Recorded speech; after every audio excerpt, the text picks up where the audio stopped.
नमस्ते विद्यार्थी मित्रों, मैं अंजलि स्कूल में से बोल रही हूँ। अब आज हम देखेंगे धोरण 8 विषय हिंदी पाठ नंबर 2।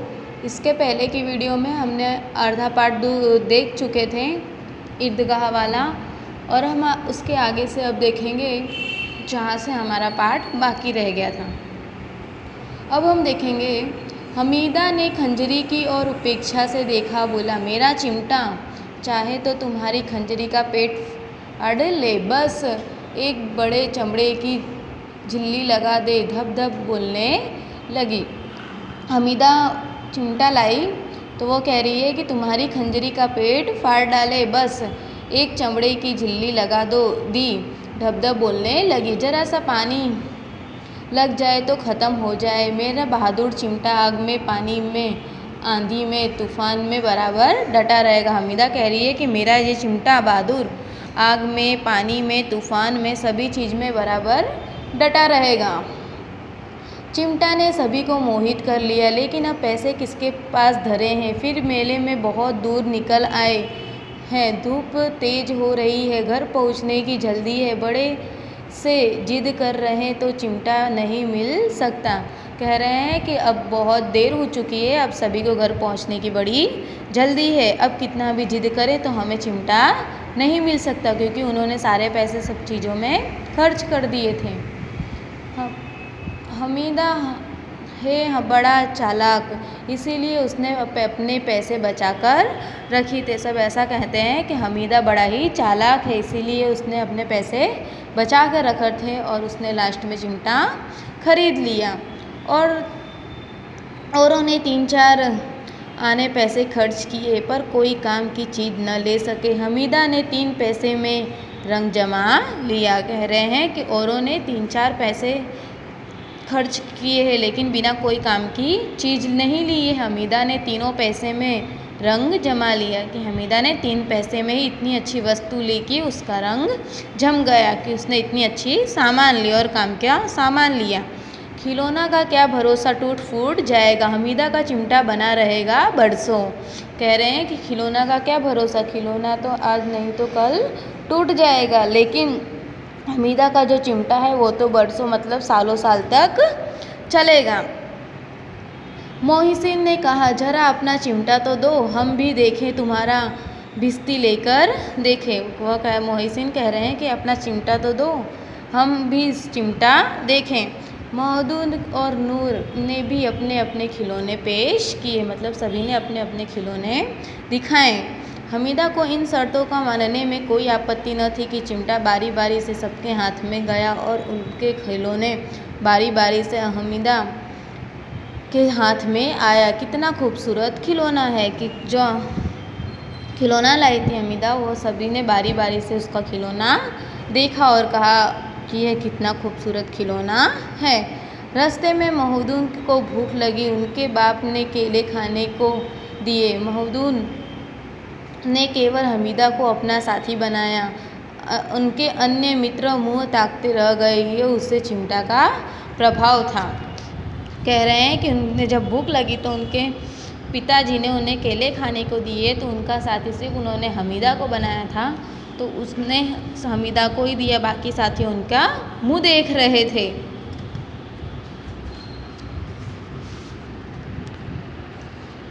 ग्यारह बजे सारे गांव में हलचल मच गई। मेले वाले लौट आए। मोहसिन की छोटी बहन दौड़कर भिस्ती उसके हाथों से छीन लिया और मारे खुशी के उछली तो मियाँ भिस्ती नीचे आ रहे और सुलकारे धरे। अब कह रहे हैं कि भिस्ती मतलब पुराने ज़माने में घर घर जाकर पानी पहुंचाने वाला। जो पुराने ज़माने में के लोग जो घर घर जाके पानी पहुंचाते तो उन्हें क्या कहते थे, भिस्ती नीचे आ रहे और सुरलोक सिधारे। मियाँ नूर के वकील का अंत इससे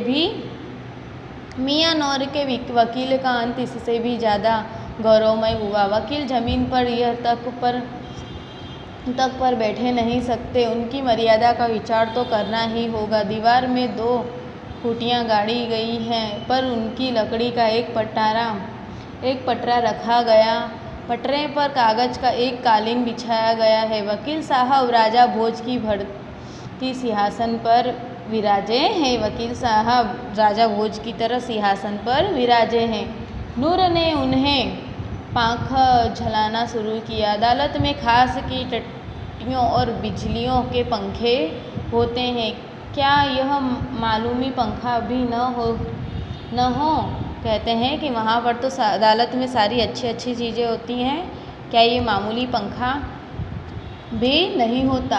बाँस का पंखा आया है। नूर हवा करने लगा।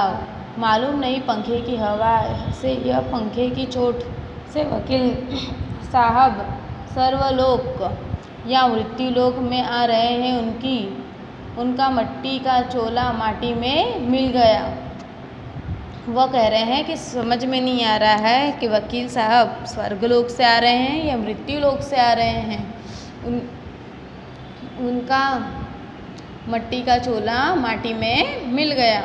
फिर भी बड़े जोर शोर से मातम हुए और वकील साहब की अस्थियां घूर पर डाल दी गईं।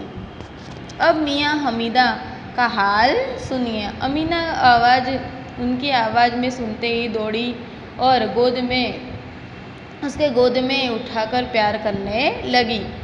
साहस उनके साथ में चिमटा देखकर वह चौंक बोली, यह चिमटा कहाँ से लाया? हमीदा ने यह चिमटा देखा और उससे कहा कि यह चिमटा कहाँ से लाया?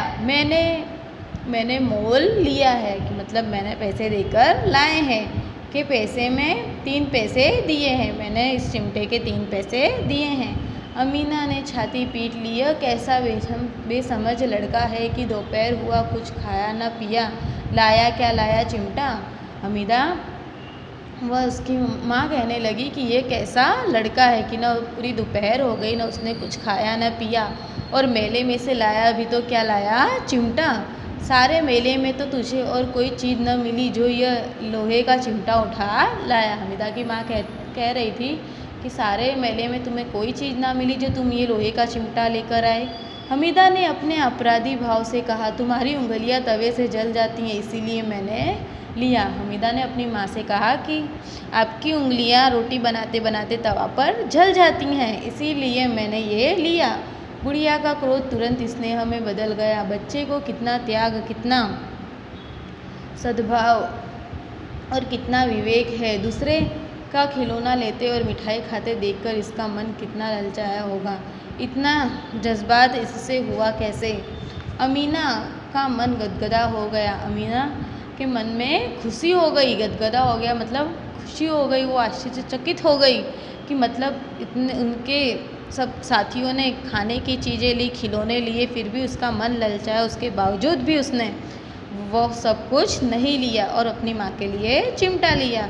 वह रोने लगी, एकदम फौला कर हमीदा को दुआएं देती जाती थी और उसकी आंखों में आंसू की बड़ी बड़ी बूंदें गिर जाती हैं। वह हमीदा को इसी बात की शाबाशी देने लगी और उसकी आंखों में से खुशी के आंसू गिरने लगते हैं। अब ये शब्दार्थ और मुहावरे के अर्थ अपने नोटबुक में लिखना है।